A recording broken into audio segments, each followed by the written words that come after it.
Okay. Hello everybody, मेरा नाम है आदित्य और मैं पढ़ता हूँ ट्रिपल आईटी श्री सिटी के कंप्यूटर साइंस ब्रांच पे।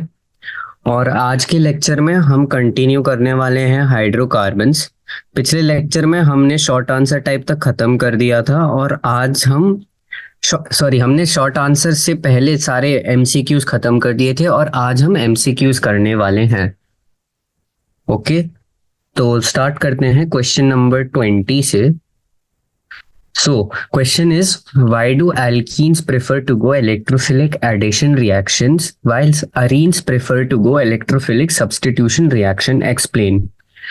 तो सबसे पहले कि एल्कीन्स और अरेन्स में डिफरेंस क्या है। एल्कीन्स होते हैं जो हमारे ओपन चेन कंपाउंड होते हैं एंड हमारे जो अरेन्स होते हैं वो हमारे बेसिकली एरोमेटिक कंपाउंड होते हैं, जैसे कि हमारा बेंजीन है। राइट, अब वो क्या बोल रहे हैं, एक इलेक्ट्रोफाइल आता है जो कि हम बोल देते हैं E+ है अभी। तो क्या होता है कि हम जानते हैं ये इलेक्ट्रोफाइल इधर आता है, ये बॉन्ड इस पे जाता है एंड उसी के साथ फिर हम ये करते हैं कि यहाँ पर एक कार्बोकैटायन फॉर्म होता है और फिर वो हमें एक प्रोडक्ट देता है। राइट, ये होता है ऐसे। अरीन्स के केस में क्या होता है, क्योंकि ये एरोमेटिक हैं तो ये ऑलरेडी क्या है, स्टेबल है। राइट, और क्योंकि ये स्टेबल है तो इनकी जो ये बॉन्ड ब्रेकिंग एनर्जी या फिर जो बॉन्ड डिसोसिएशन एनर्जी होती है ये जो है बहुत ज्यादा होती है, हाई होती है। अब क्योंकि ये हाई होता है तो ये बॉन्ड तोड़ने में दिक्कत होती है, तो यही यहाँ पर है। तो बेंजीन का ये जो चार्ज है, बॉन्ड डिसोसिएशन चार्ज या फिर रेजोनेंस एनर्जी जो है ये बहुत ज्यादा हाई होता है एंड क्योंकि ये बहुत ज्यादा हाई है इसको तोड़ना एनर्जेटिकली पॉसिबल नहीं है। ओके, और क्योंकि ये एनर्जेटिकली नॉट पॉसिबल है इसीलिए ये वाले जो हैं सब्स्टिट्यूशन प्रेफर करते हैं rather than addition. And that is basically the reason why we see that alkenes undergo electrophilic addition reaction while arenes prefer the electrophilic substitution reaction. Okay, next question पे आ जाते हैं हम, question number 21 पे। So question number 21 is telling alkynes on reduction with sodium in liquid ammonia forms a transalkene. Okay, तो एक alkyne है, ये जाता है सोडियम एंड लिक्विड अमोनिया के साथ। राइट, अब क्योंकि ये सोडियम एंड लिक्विड अमोनिया के साथ जाती है ये क्या फॉर्म करता है, ट्रांस एल्कीन। ये तो हमें उन्होंने एक सिंपल सा रिएक्शन बता दिया है। अब हमें क्या करना है, अब वो बोल रहे हैं कि ब्यूटाइन टू ब्यूटाइन बेसिकली का स्ट्रक्चर क्या होता है, ये single bond, triple bond, C single bond. Right, अब जब तुम ये डालोगे तो यहाँ पर वो क्या है, प्रोडक्ट तुम्हारा ट्रांस प्रोडक्ट है और क्योंकि ये ट्रांस प्रोडक्ट है तो ये कुछ ऐसे हो जाएगा फिर।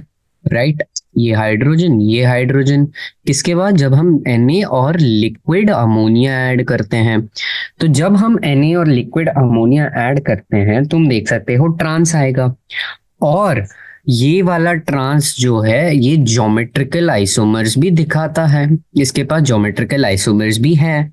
राइट, तो कायदे से जो 22nd है, will the butene thus formed show geometrical isomerism? Yes, butene formed will show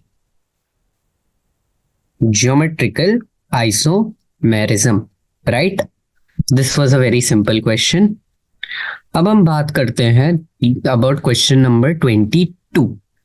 So question number 22 is asking कि rotation of a carbon-carbon single bond in an ethane is not completely free.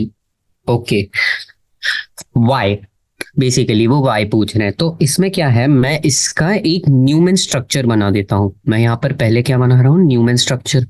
And Newman structure basically क्या है, ऐसा चीज होता है और ये hydrogen है हमारे, ये हाइड्रोजन है, ये हाइड्रोजन है। राइट, अब मान लो ये इसका एक्लिप्स्ड फॉर्म है।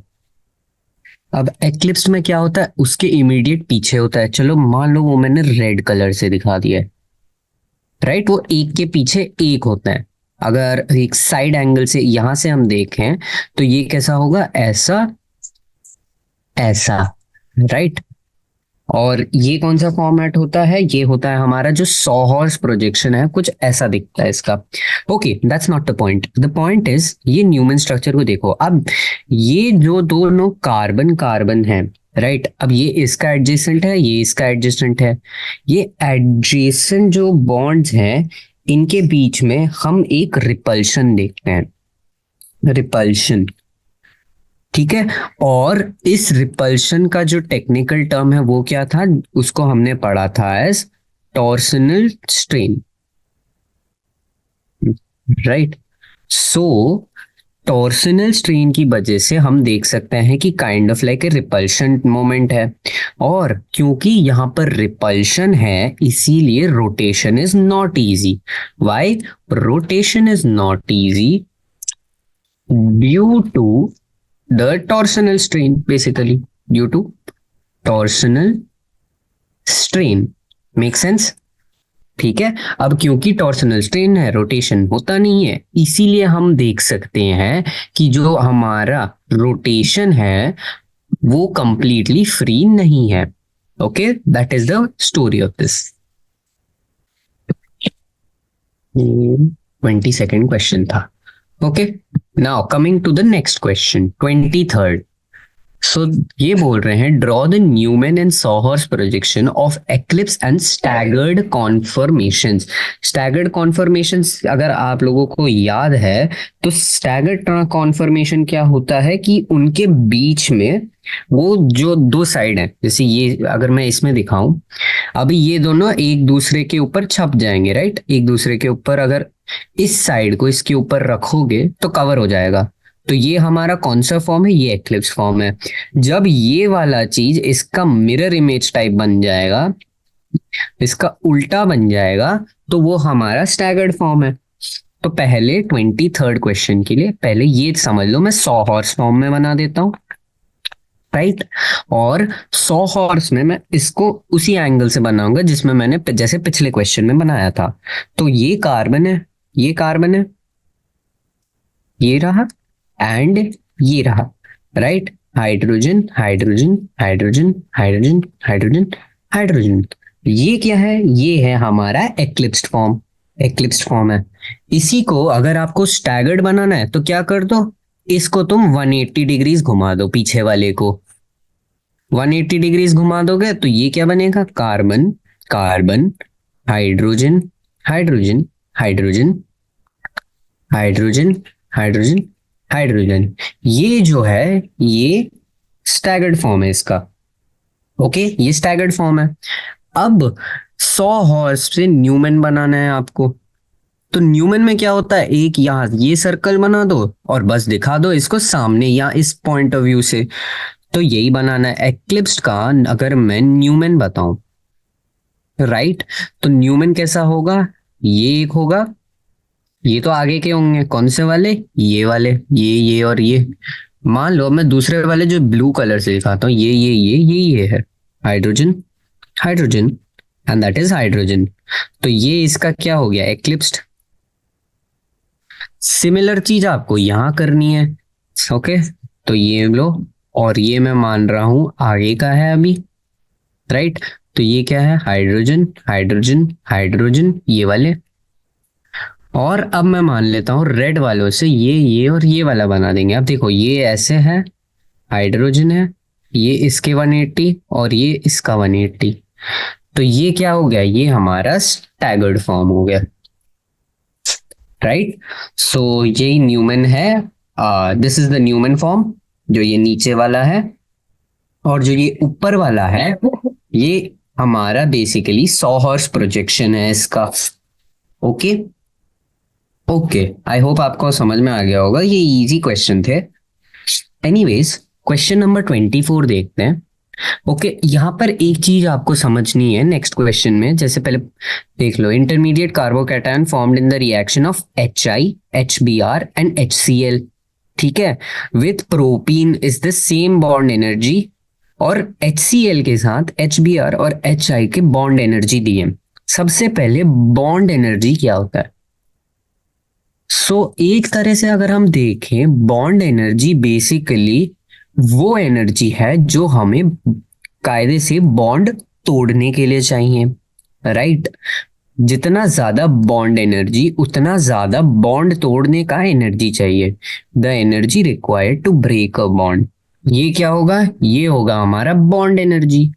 अब यहां पर से आप इजीली देख सकते हो, जितना ज्यादा इजीली वो टूटेगा उतना ज्यादा हम बोल देते हैं कि एक कंपाउंड रिएक्टिव है। सिंपल। तो जितना ज्यादा बॉन्ड एनर्जी उतना कम रिएक्टिविटी, क्योंकि उतना ज्यादा एनर्जी उसको टूटने में चाहिए, उतना डिफिकल्टी से टूटेगा वो, राइट। तो वो रिएक्टिविटी।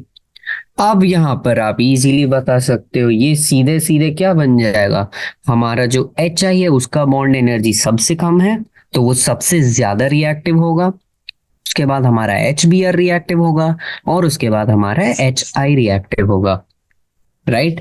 वेरी सिंपल सॉल्यूशन इसका, ठीक है। H I greater than H B R greater than H C L, और ये किस टर्म्स में है, रिएक्टिविटी के टर्म्स में, reactivity. Okay, very easy and very simple.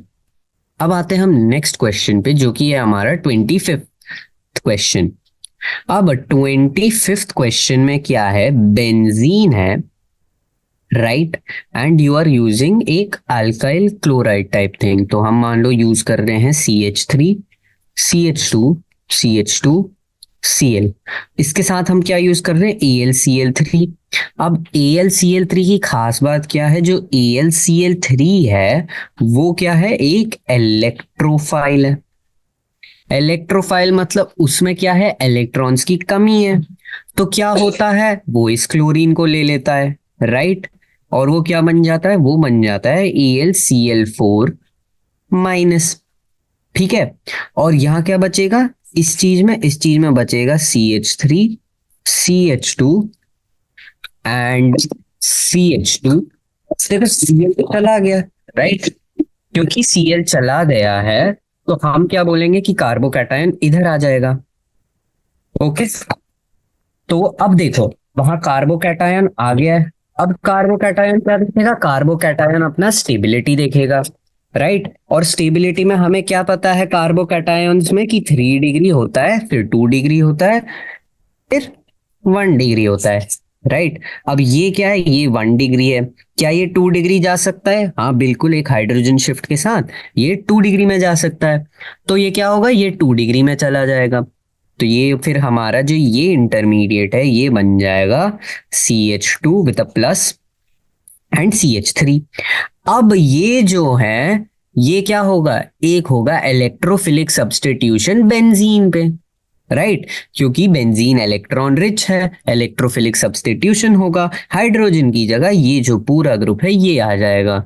तो अब मैं अगर ये पूरा इरेज कर दूं, बैक स्टोरी जो आपको ऑलरेडी पता है, राइट। AlCl3 बेसिकली वो Cl को ले जाता है एंड AlCl4- बना के वहां कार्बोकैटायन फॉर्म कर देता है, जिसकी फिर तुम स्टेबिलिटी देखोगे और ये बनाओगे, राइट। तो ये जो है AlCl3 के साथ हमको क्या दे देगा, बेंजीन। और यहां पर डाल देता हूं मैं CH, CH3, CH3। इस रिएक्शन को अगर आपको याद है, ये है हमारा Friedel Crafts reaction, right. Friedel Crafts reaction है। और बैक ये क्या है कि क्योंकि ये भैया जो है AlCl3 इलेक्ट्रोफाइल है, इसीलिए जो होता है ये होता है। Okay, so that is your answer for your 25th question. अब वो पूछ रहा है नेक्स्ट क्वेश्चन हमसे, हाउ विल यू कन्वर्ट, जो कि क्वेश्चन नंबर 26 है, how will you convert benzene into para nitrobromobenzene, जो ए पार्ट है, एंड बी पार्ट जो है बोल रहा है मेटा नाइट्रोब्रोमोबेंजीन। ओके, तो देखो यहां पर हम बात करेंगे ortho para and meta directors के, right. Ortho para and meta directors. Ortho para director जो होते हैं, ये जो हमारे सब्स्टिट्यूएंट्स होते हैं, राइट। जैसे मान लो CH3, या जैसे हमने पिछले क्वेश्चन में देखा था CH3, CH2, CH3+, ये होते हैं, इसको बेंजीन के ऑर्थो पैरा पोजीशन पे डालेंगे। ऑर्थो पैरा पोजीशन किसके? ये वाले जो हमारा ग्रुप है। अब अगर ये ग्रुप एक ऑर्थो पैरा डायरेक्टर है तो जो हमारा सब्स्टिट्यूएंट ग्रुप आएगा वो इस ग्रुप के ऑर्थो में होगा या फिर इस ग्रुप के पैरा पे हो। ये पैरा, ये ऑर्थो है, ये हमारे क्या है? ये हमारे ऑर्थो पैरा डायरेक्टर्स हैं। अब मेटा डायरेक्टर्स का आपको आइडिया आ गया होगा कि अगर ये हमारा बेंजीन है, ये हमारा ग्रुप्स है, तो जो हमारे मेटा डायरेक्टर्स वो क्या है? वो मेटा पोजीशन पे देते हैं, राइट। याद करने वाली बात क्या है? जो हमारे प्लस आर ग्रुप्स होते हैं या हमारे जो माइन प्लस आर ग्रुप्स होते हैं वो क्या होते हैं? वो ऑर्थो पैरा डायरेक्टर्स होते हैं, राइट। और जो हमारे माइनस आर ग्रुप होते हैं वो क्या है हमारा? वो हमारे मेटा डायरेक्टर्स हैं। अब नाइट्रोब्रोमो बेंजीन का अगर हम देखें तो it is probably like this. देखो, नाइट्रो डाल दो या ब्रोमो डाल दो, देखो पहला तो पैरा है तो वो दोनों ऑपोजिट में ही रहेंगे, राइट। अब ऐसे क्वेश्चन में सोचने की बात क्या है? सोचने की बात यह है कि पहला कौन सा ग्रुप डालोगे? पहले NO2 डालोगे बेंजीन पे या पहले ब्रोमीन डालोगे? अब ब्रोमीन क्या है? वो एक प्लस आर ग्रुप है। नाइट NO2 क्या है? वो एक माइनस आर ग्रुप है। तो अगर आपको ऑर्थो पैरा डायरेक्टर चाहिए मतलब पहला आपका एक प्लस आर ग्रुप आना चाहिए जो कि क्या होगा? ब्रोमीन आएगा पहले। और उसी तरह अगर आपको मेटा वाले पोजीशन पे चाहिए तो आपका क्या होगा? माइनस आर ग्रुप होना चाहिए। एंड माइनस आर ग्रुप पहले क्या आएगा? फिर हमारा NO2 आएगा। ओके, तो ओवरऑल क्वेश्चन का जो लॉजिक है वो तो ये है। Okay, this is the logic of the question. Okay, ये हमारा 26th क्वेश्चन। तो अब हम इसको सॉल्व कर लेंगे, ठीक है। सो ए पार्ट में जो है बेंजीन से हम स्टार्ट करेंगे, राइट। अब हमें क्योंकि पैरा चाहिए तो पहले हमें ब्रोमीन डाला होगा, तो हम क्या कर देंगे? बेंजीन का कर देंगे bromination. Very simple.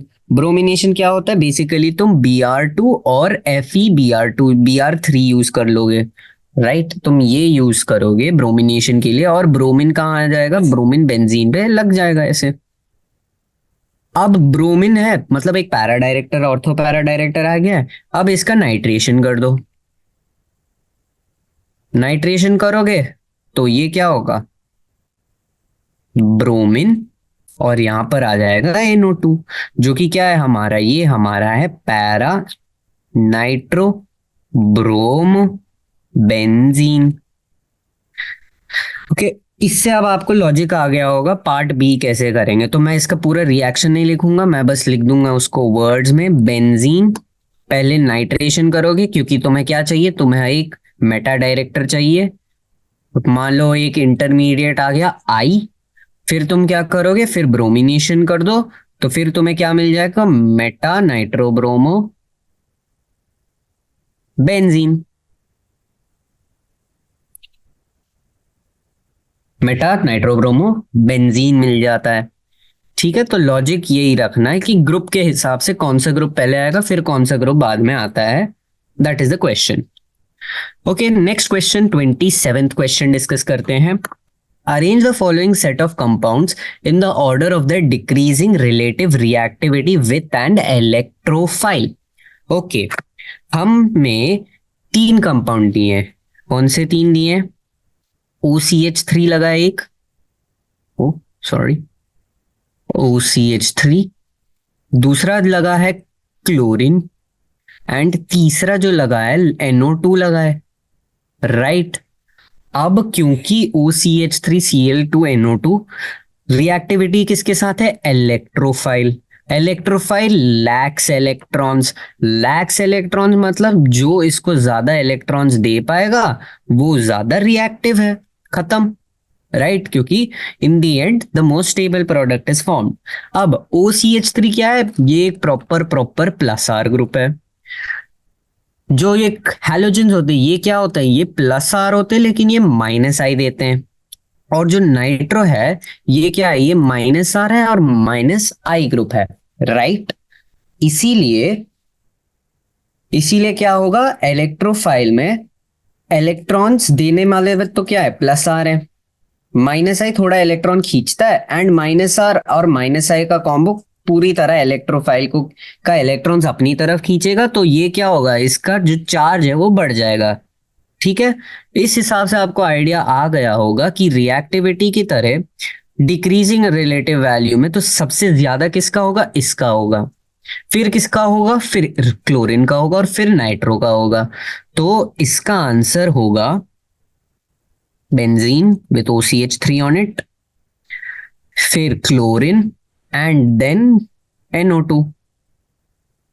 Okay, then NO2। That is the answer of the 27th question.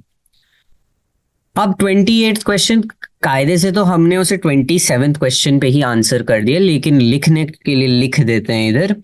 So we have to see कि halogens despite their minus I effect are ortho para directors in haloarenes, explain why.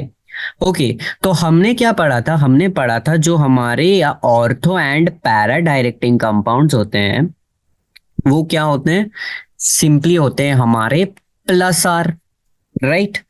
And हमें already पता है halogens show minus आई। अब logic very easy connection, क्यों पर वो करते हैं, क्योंकि हैलोजन जो है वो प्लस आर ग्रुप्स हैं। So halogens are ortho para directors and para directors in haloarenes because along with plus I they show along with minus I they show plus R effect also. Okay, that is the reason over here. Okay, next question. Why does the presence of a nitro group make benzene ring less reactive compared to an unsubstituted benzene ring? Okay, तो यहां पर कायदे से खेल किसका आ जाता है, resonance का आ जाता है। ओके, रेजोनेंस, रेजोनेंस में बेसिकली क्या होता है, देखो नाइट्रो ग्रुप और benzene, let's make a substituted benzene with a nitro group, right. ये मेरा है और मैं नाइट्रो का भी स्ट्रक्चर खोल के रख देता हूं, तो this is N double bond O। Okay, ignoring all the formal charges and everything. अब हम क्या करेंगे, अब हम बना देते हैं इसका रेजोनेटिंग स्ट्रक्चर्स। तो सबसे पहली चीज क्या होगी, ये वाला जो बॉन्ड है ये इधर आएगा, और ये वाला जो O को है ये इधर चले जाएगा। ओके, फॉर्मल चार्जेस ये देखो मैं प्लस पर्पल कलर में बना देता हूं, ये होते हैं उस पर फॉर्मल चार्जेस। ओके, अब पहला रेजोनेटिंग स्ट्रक्चर बनेगा इसका ये, राइट, जो कि NO-O-, यहां पर प्लस चार्ज आ जाएगा, राइट, एंड ये दो बचे हमारे। अब क्या होगा, अब तुम देख सकते हो कि जो ये है ये आएगा इधर, तो प्लस चार्ज अब यहां से कहां, यहां शिफ्ट हो जाएगा, right. That is the simple logic of resonance. तो ये ऐसे बन जाएगा, अब मैं इसको ऐसे बना देता हूं, एंड यहां पर अब प्लस चार्ज आ जाएगा। अब देखो वापस तुम रेजोनेटिंग स्ट्रक्चर बनाओगे, ये इधर आएगा और फिर एक प्लस चार्ज इधर आ जाएगा। ओके, और फाइनली तुम्हें वो वाला स्ट्रक्चर वापस मिल जाएगा, राइट। अब हम देख सकते हैं कि यहां पर क्या हो रहा है, जो NO है वो इलेक्ट्रॉन्स को विथड्रॉ कर रहा है, अपनी ओर खींच देता है। That is why it is a minus R group, right. और क्योंकि वो अपना इलेक्ट्रॉन्स अपनी ओर खींच देता है, तो वो क्या करेगा, इलेक्ट्रॉन डेंसिटी जो है बेंजीन के ऊपर, जो इलेक्ट्रॉन डेंसिटी है वो उसको कम कर देगा। Overall electron density around benzene ring कम होगा, और तो वो इस एक्सटेंट तक कम हो जाएगा कि वो एक अनसब्स्टिट्यूटेड बेंजीन रिंग से भी कम हो जाएगा। इसीलिए अब देखो इलेक्ट्रॉन डेंसिटी बेंजीन की चली गई तो उसकी रिएक्टिविटी भी पूरी तरह चली जाएगी, and that is the primary reason, क्योंकि हमारा जो NO2 ग्रुप है वो क्या है, माइनस आर ग्रुप है, और क्योंकि वो माइनस आर है electron density of benzene reduces, and क्योंकि उसका इलेक्ट्रॉन डेंसिटी रेड्यूस हो जाता है, reactivity of benzene reduces, and वो ही कायदे से आपका 29th क्वेश्चन का जो है आंसर है। ओके, नेक्स्ट क्वेश्चन की अगर हम बात करें तो वो बोल रहा है suggest a route to prepare nitrobenzene from acetylene. Okay, सबसे पहले what is acetylene? Acetylene is ethyne, तो ये हो गया। तो ये चीज से हमें बनाना है नाइट्रोबेंजीन, बेसिकली ये है। ओके, तो सबसे स्टेप वन हमें लॉजिकली ये दिख रहा है कि हमें बनाना होगा बेंजीन वाला रिंग, राइट। और बेंजीन रिंग को बनाना एसिटाइलिन से कैसे होता है? जब हम उसको रेड हॉट आयरन ट्यूब में रखते हैं, बेसिकली हम क्या करते हैं, हम उसका पॉलीमराइजेशन कर देंगे। सो स्टेप वन क्या है? Polymerization of acetylene, right. अब क्योंकि step one polymerization of acetylene है, तो वे हम बेसिकली एसिटाइलिन रखेंगे, इसको हम पढ़ देंगे रेड हॉट आयरन ट्यूब में, जो कि मैं RHIT लिख देता हूं। और ये कैसे बन जाएगा? ये बेसिकली क्या होता है, ये ऐसे आते हैं, राइट, ये ऐसे और ये ऐसे तीन आ जाते हैं। और कायदे से क्या होता है, ये एक इधर आ जाता है, ये एक इधर आ जाता है, और ये एक इधर आ जाता है। तो क्या होगा, ये डबल बॉन्ड, ये तो ये हो गया। अब यहाँ एक बॉन्ड आ गया, और इसमें अब ये दोनों हो गए, क्योंकि ये वाला जो बॉन्ड है ये इस सी पे आ गया, और ये वाला यहाँ पर दो बॉन्ड है, ये इस सी पे आएगा, और यहाँ एक बॉन्ड आ जाएगा, ये आ जाएगा। और ये क्या है? ये हमारा बेंजीन है, बेंजीन। ठीक है, तो रेड हॉट आयरन ट्यूब पे तुम रिएक्ट करोगे उसे, और उससे तुम्हें बेंजीन मिल जाएगा। अब बेंजीन से नाइट्रोबेंजीन बनाना तो बहुत इजी है, you just need to nitrate it. तो इसका जब तुम नाइट्रेशन करोगे, तो उसके नाइट्रेशन से तुम्हें क्या करते हो? नाइट्रेशन में तुम यूज करते हो concentrated HNO3 plus concentrated H2SO4। ठीक है, इसका सिंपल अब नाइट्रेशन कर दो तो बेंजीन बनेगा अलोंग विथ NO2। तो ये प्रॉपर रूट है, ठीक है। इसमें मेन याद रखने वाला तो यही था कि रेड हॉट आयरन ट्यूब से यूज होता है। बाकी it was a very easy question. Okay, next question discuss करते हैं हम। Predict the major product of the following reaction and explain their formation. ठीक है, अब यहां देखो ओवरऑल चीज क्या होता है, हमें ध्यान रखना है दो चीजों का। पहला, HBr यूज हो रहा है, राइट, ओके। अब HBr यूज हो रहा है, दो चीजें हो सकती है, ये मैं बोल रहा हूं 31st का, ओके। या तो with a hyper hydrogen peroxide, peroxide के साथ, विथ अ परऑक्साइड, राइट, या फिर विदाउट अ परऑक्साइड। दो पॉसिबिलिटीज हैं। जैसे ये जो ऊपर वाला रिएक्शन है, ये वाला जो पार्ट है, this is with a peroxide, right. और जो नीचे वाला रिएक्शन है that is without a peroxide. With a peroxide है तो ये जो है ये फॉलो करता है फ्री रेडिकल मैकेनिज्म, और अगर विदाउट अ परऑक्साइड है तो ये सीधे फॉलो करता है कार्बो कैटायन मैकेनिज्म। अब क्योंकि ये कार्बो कैटायन मैकेनिज्म फॉलो करता है, तो ये मार्कोव निकोव प्रोडक्ट से देगा। एंड क्योंकि ये फ्री रेडिकल मैकेनिज्म से करता है, ये मार्कोव निकोव का उल्टा देगा, यानी कि एंटी मार्कोव निकोव देगा। मार्कोव निकोव प्रोडक्ट क्या बोलता है कि जो तुम्हारा एल्कीन है, जो जिसमें लेस नंबर ऑफ हाइड्रोजन है, कायदे से तुम उस पे अपना डाल दो, right. Attach halogen to carbon with less hydrogen. तो एंटी मार्कोव निकोव क्या होगा इन एल्कीन, हाँ, मतलब C डबल बॉन्ड C में ही देखना और कहीं नहीं देखना है वो, ओके, इन एल्कीन ओनली। और एंटी मार्कोव निकोव उल्टा हो जाएगा, so attach halogen to carbon with more hydrogen, carbon with more hydrogen. ठीक है, इतना याद रख लो आप। अगर इतना याद रख लोगे तो ये हो जाएगा। ठीक है, तो हमें क्या कंपाउंड दिया है, हमें दे रखा है बेसिकली प्रोपीन, जो कि है सी डबल बॉन्ड सी। अब इसमें दो पॉसिबिलिटीज हैं। पहला कि तुम प्रोपीन यूज कर रहे हो परऑक्साइड के साथ, जो कि यहां पर इन्होंने दिया है फिनाइल परऑक्साइड।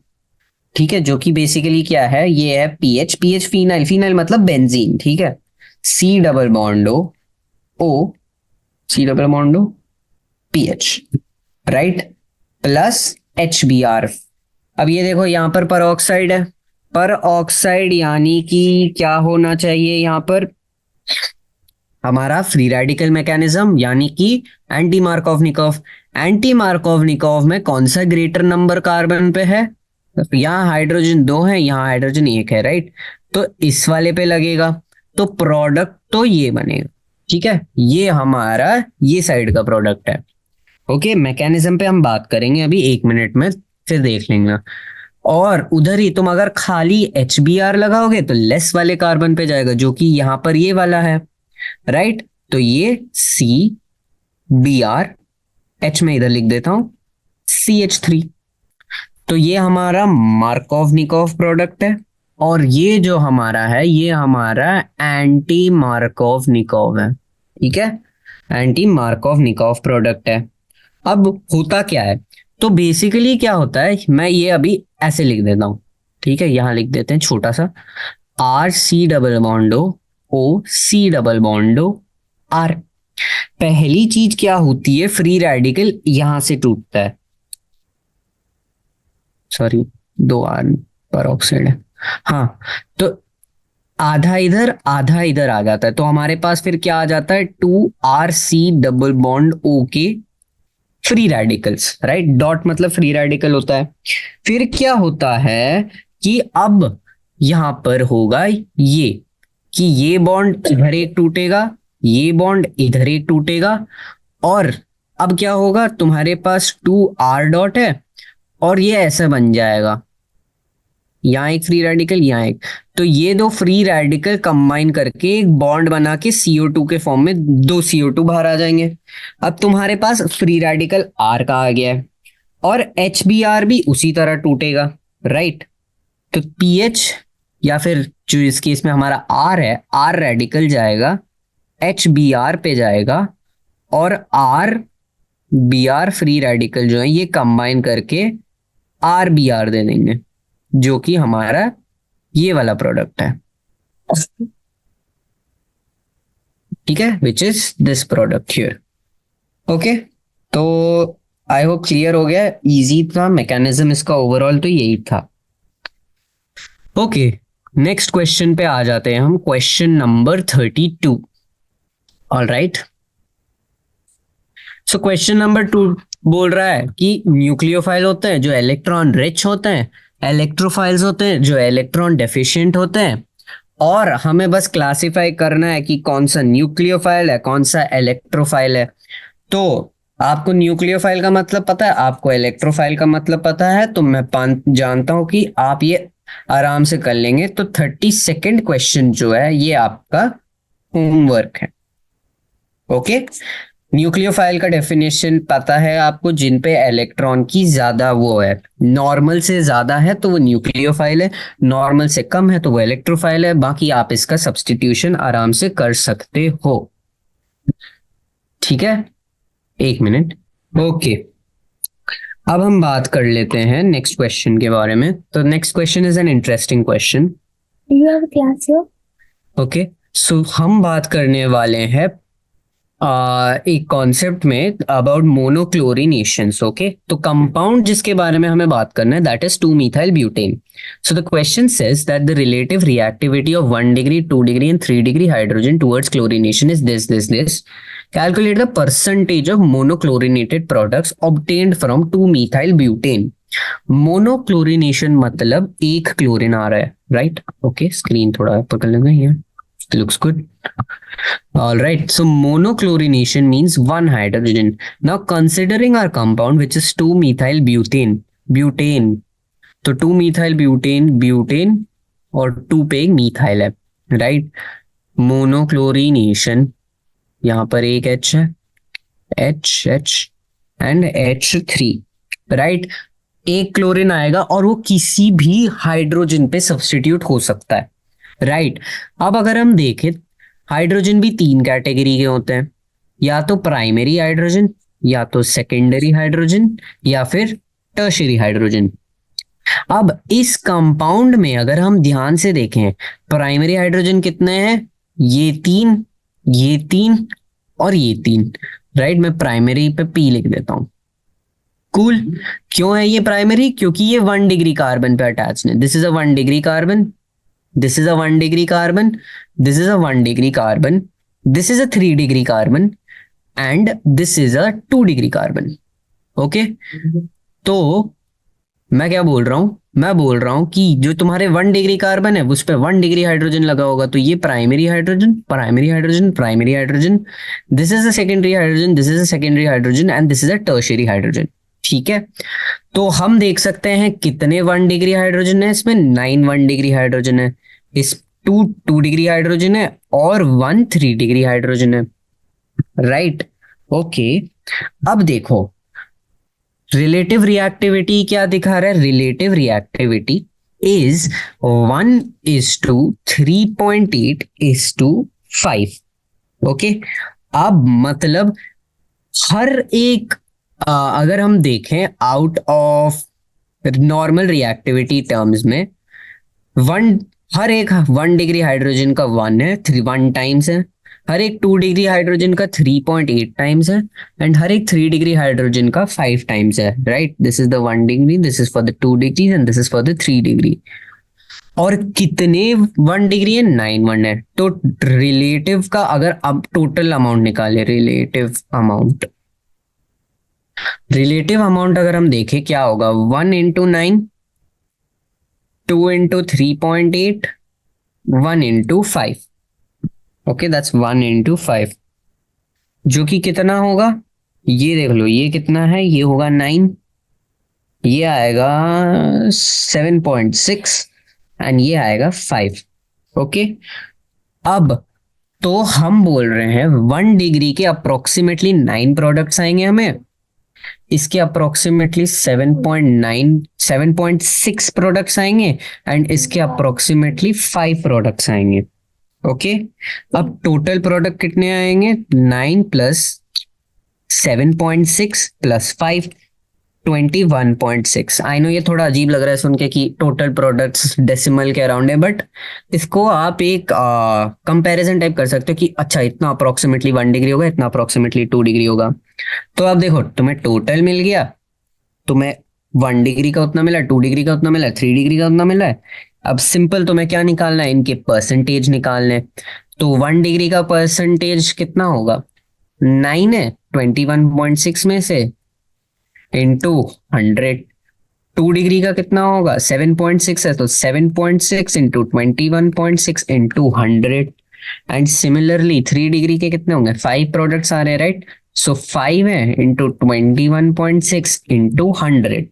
ओके, और मैंने कैलकुलेशन कर रखा है, आप कर लेना। ये अप्रोक्सीमेटली आता है 41.7% के करीब, ये आता है 35.2% के करीब, उप्स सॉरी 35.2, और ये अप्रोक्सीमेटली आता है 23.1% के करीब।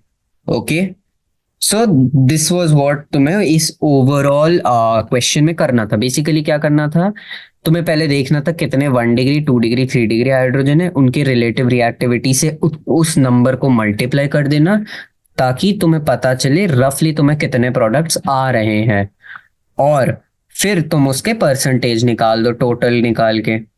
Okay, next question, 34th question जो है आपका, वो है write the structure and names of products obtained with the reaction of sodium with a mixture of 1 iodo 2 methyl propane and 2 iodo propane। Okay, अब यहां पर एक चीज आपने पढ़ी होगी जो कि होता है Wurtz reaction. Okay, Wurtz reaction में क्या होता है, हम एक अल्काइल हैलाइड लेते हैं, ये दो अल्काइल हैलाइड होता है बेसिकली, ये और सोडियम ले लेते हैं, राइट। अब ये दोनों सेम हो सकते हैं, ये दोनों अलग हो सकते हैं, ये आपकी मर्जी, लेकिन अगर अलग अलग होंगे तो क्रॉस प्रोडक्ट भी फॉर्म होता है, सेल्फ प्रोडक्ट भी फॉर्म होता है, और खाली ये निकल जाके आपको आर आर दे देता है जो कि एक एल्केन है। तो वुड्स रिएक्शन का ओवरऑल फंडा ये है, राइट। अब आप देखो आपके पास यहाँ दो कंपाउंड है। पहला है 1 आयोडो 2 मिथाइल प्रोपेन। तो 2 पे मिथाइल है, 1 पे आयोडो है। ये आपका 1 आयोडो 2 मिथाइल प्रोपेन है, राइट। एंड 2 आयोडो प्रोपेन जो कि बेसिकली ये है। अब क्या होगा, 1 आयोडो 2 मिथाइल प्रोपेन का एक खुद के साथ होगा और एक इसके साथ होगा, राइट। सिमिलरली 2 आयोडो प्रोपेन का एक खुद के साथ होगा और एक इसके साथ होगा, जो कि यही चीज हुई। फिर से you will get the same product, right. तो अब रिएक्शन कैसे लिखोगे, जैसे ये है तुम्हारा 2 आयोडो Na और 2 आयोडो, बस ये निकाल दो और तुम्हें क्या मिल जाएगा, सी सी। यहां लिख देते हैं सी सी सी सी। ये रहा, तो तुम्हारा 1 2 3 4 लॉन्ग चेन 4 है और 2,3 डाई मिथाइल ब्यूटेन होगा तुम्हारा प्रोडक्ट। ठीक है, तो ये इसका सेल्फ प्रोडक्ट है। इसी तरह आप इसका भी सेल्फ प्रोडक्ट लिख सकते हो। क्रॉस प्रोडक्ट में क्या है, आपको ध्यान रखना है कि आयोडीन कहाँ से निकाल रहे हो, राइट। तो जैसे ये रहा आयोडीन, ये रहा CH3, राइट। और आयोडीन C तो ये दो निकलेंगे एक Na के साथ। तो क्या होगा, ये जो कार्बन है ये इधर कनेक्ट होगा, तो आपके पास 1 2 3 ये 4 पे कनेक्ट होगा और ये इस पे आएगा, या फिर इस पे ये ऐसे आएगा और यहाँ पर ये सेकंड पे आएगा। तो ये प्रोडक्ट है आपका, ओके। तो question number 34 was a very simple question on Wurtz reaction, okay. Next question, write the hydrocarbon radicals that can be formed as intermediates during monochlorination of propane. Okay, monochlorination का एक चीज है कि monochlorination जो कि है वो एक फ्री रेडिकल मैकेनिज्म फॉलो करता है, राइट। एंड क्योंकि ये एक फ्री रेडिकल मैकेनिज्म फॉलो करता है, मतलब फ्री रेडिकल्स बनेंगे। तो सबसे पहले अगर हम देखें 2 मिथाइल प्रोपेन, ये रहा। फ्री रेडिकल बनने के कौन कौन से दो पॉसिबिलिटीज हैं, या तो वो इधर बनेगा, राइट, या फिर वो इधर बनेगा 1 डिग्री। तो ये 2 डिग्रीज है एंड दिस इज 1 डिग्री। और हमने देखा था फ्री रेडिकल और कार्बोकैटायन का स्टेबिलिटी बहुत ज्यादा सिमिलर होते हैं, वो होते हैं 3 degree, than greater, than 2 degree, than 1 degree, right. और अगर आप देखना चाहो इसका बेसिकली क्या होता है, क्योंकि अल्फा हाइड्रोजन यहाँ पर देखो 9 है, 1 2 आई मीन 3 3 3 इधर, तो 9 अल्फा हाइड्रोजन है। एंड इसमें अगर हम देखें खाली अल्फा हाइड्रोजन कौन से है, इस में जो एक लगा, तो इसमें खाली एक अल्फा हाइड्रोजन है, राइट। तो इसीलिए ये ज्यादा स्टेबल होते हैं। तो हम देख सकते हैं कि हमारा जो 2 डिग्री है वो ज्यादा स्टेबल, सॉरी ये 3 डिग्री है। 3 डिग्री जो फ्री रेडिकल है ये ज्यादा स्टेबल है compare to 1 degree, right.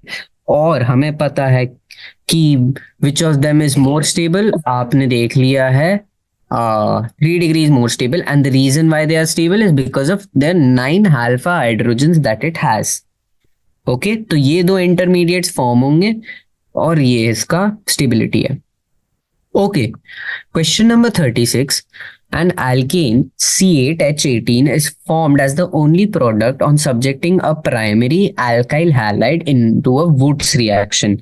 On monobromination of this alkane, it yields an other isomer of tertiary bromide. Write down the structure of the alkane and the tertiary bromide. Okay, तो तुम्हारे पास क्या है, एक alkene है, alkyl halide है, sorry एक alkyl halide है, right.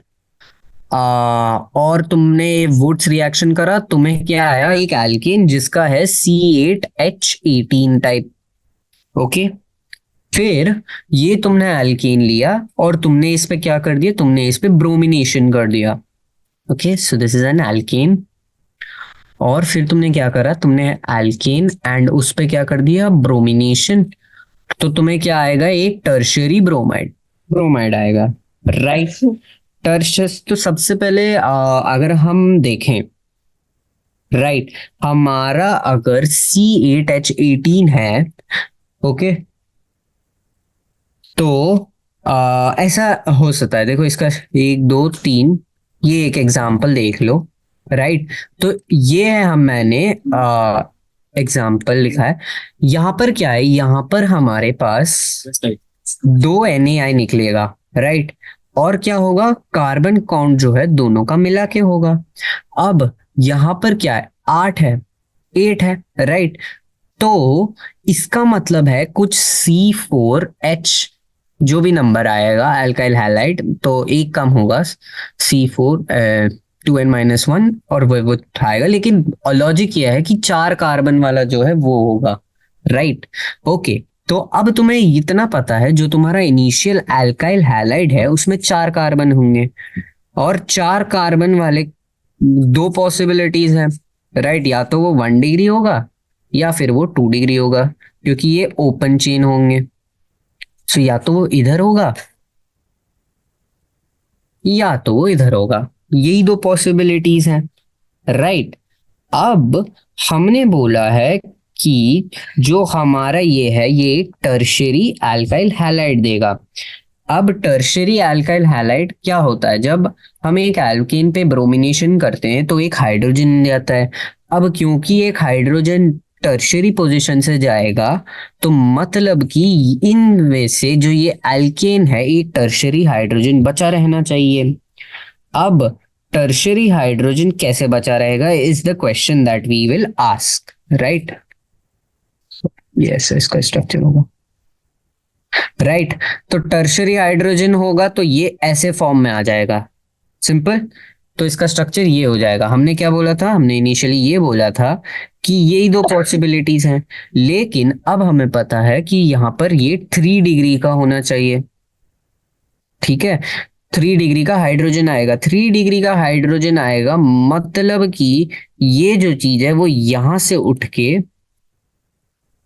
यहां आ जाएगी, और यहां से उठ के यहां आ जाएगी। अब बेसिकली क्या होगा, ये हाइड्रोजन का Br HBr से रिएक्ट करेंगे ना, तो Br तो इधर आ जाएगा, हाइड्रोजन कहाँ आएगा, हाइड्रोजन यहाँ आएगा, जो कि क्या है फिर 3 डिग्री है। सो this is the structure of your alkyl halide, ठीक है। हमने थोड़ा रिवर्स साइकोलॉजी लगा दिया। अब इसके बाद तो तुम नॉर्मल इसका वुड्स रिएक्शन करो और फिर HBr लगा लो, खाली HBr है। So this will give a Markovnikov product, okay. So reaction लिख लेना, इट वाज फाइनल प्रोडक्ट जो है वो होगा 2 ब्रोमो 2,5 डाइमीथाइल हेक्सेन, ठीक है, 2,5 dimethyl hexane, this will be your product. Okay, so this is the answer for your 36th question. थोड़ा हमने रिवर्स साइकोलॉजी लगाया। पहले तो हमें पता था कि जितना नंबर ऑफ हाइड्रोजन है यहाँ पर, सॉरी, जितने नंबर ऑफ कार्बन है उसका ओरिजिनल हाफ होगा। फिर हमने पॉसिबिलिटीज क्या रखे थे कि ओपन चेन में 1 होगा 2 होगा, लेकिन फिर उन्होंने हमें बोला कि हमारे पास क्या है, एक टर्शियरी ब्रोमाइड है। क्योंकि टर्शियरी ब्रोमाइड है मतलब 3 डिग्री का हाइड्रोजन इस प्रोडक्ट में रहा होगा, इसीलिए यहाँ पर वो हाइड्रोजन चेंज हो गया होगा, राइट। 3 डिग्री का एक कार्बोकैटायन फॉर्म हुआ होगा, राइट। तो हमने उसको 3 डिग्री का सोचते हुए कि 3 डिग्री हाइड्रोजन है, हमने उसका स्ट्रक्चर ओपन चेन से ऐसा बना दिया है, instead of this, sorry this, instead of this हमने इसका स्ट्रक्चर ये बना दिया। ये तो पॉसिबल ही नहीं है क्योंकि इसमें 3 डिग्री हाइड्रोजन नहीं है, ओके। और इसके बाद तो फिर तुम्हारे को वुड्स रिएक्शन लगाना है, एंड एक बार तुमने उसके वुड्स रिएक्शन लगा दिया है, देन तुम उस पे ब्रोमिनेशन करो। The final answer is 2 bromo 2,5 dimethyl hexane, okay, this is dimethyl, okay. Next question, okay, the ring systems for the following characteristics are aromatic. अगर एक प्लेनर रिंग है जिसमें कॉन्जुगेटेड पाई बॉन्ड्स है तो वो एरोमेटिक होता है। Complete delocalization of pi electrons in ring system, ठीक है, and presence of 4n+2 pi electron, जो कि होता है हकल्स रूल, ओके। तो हकल रूल्स और ये प्लस दो चीजें बताई हैं इन्होंने, ओके। और इसके बाद तुम्हें इन्हें क्लासिफाई करना है एज एन एरोमेटिक या फिर एक नॉन एरोमेटिक। अब एरोमेटिक कंपाउंड होने के कंडीशंस ये उन्होंने तीन बता रखे हैं, राइट, ओके। और अगर हम अगला क्वेश्चन भी देखें, which of the following are aromatic according to Huckel's rule, मतलब इन तीनों कंडीशन की वजह तुम खाली ये एक कंडीशन लगाओगे और तुम बताओगे कि ये एरोमेटिक है कि नहीं है। तो कायदे से ये दोनों क्वेश्चन सेम ही क्वेश्चन है। तो मैं 37th क्वेश्चन मैं कर देता हूं, एंड जो ये 38th क्वेश्चन है ये आप होमवर्क पे करना, ओके, ट्राई इट। ठीक है, सबसे पहला कंपाउंड के बारे में हम बात कर लेते हैं, ओके, जो कि है ये with nitrogen here, okay, and this is the compound, okay. अब अगर हम देखें, प्लेनर रिंग है, हाँ है, प्लेनर है, राइट, पिरिडीन का स्ट्रक्चर है, ये प्लेनर ही है। पाई इलेक्ट्रॉन्स का डीलोकलाइजेशन है, पाई इलेक्ट्रॉन्स का है, देखो रेजोनेंस पॉसिबल है, राइट। तो अब हकल रूल देख लो, तो यहां पर कितने एरोमेट रेजोनेंस में है, 6 है। 4n+2 के फॉर्म में है, 6 को क्या हम 4n+2 में लिख सकते हैं, यस, 4 × 1 + 2 लिख सकते हैं हम 6, राइट। तो तीनों कंडीशन सेटिस्फाई हो गए, ठीक है, तीनों कंडीशन सेटिस्फाई हो गए, तो दिस इज एरोमेटिक, ओके। अगले वाले पे अगर हम बात करें, देखो, मैं यहीं इस पे लिख लेता हूं, यहां देखो, ये इधर आएगा, ये इधर आएगा, ये इधर आएगा, तो इसमें क्या कंप्लीट डीलोकलाइजेशन है, बी वाले में नो कंप्लीट डीलोकलाइजेशन। अब क्योंकि नो कंप्लीट डीलोकलाइजेशन है, एक वाला, एक जो इसका ये वाला कंडीशन है ये तो गया। अब क्योंकि ये गया तो ये क्या है, ये है नॉन एरोमेटिक है, ओके। सिमिलरली तुम इस पे देखो, ये इधर आएगा, ये इधर आएगा, ये इधर आएगा, कंप्लीट है, ओके, कंप्लीट है, प्लेनर रिंग है, हाँ है, 6 इलेक्ट्रॉन है, yes, so this is aromatic, ठीक है।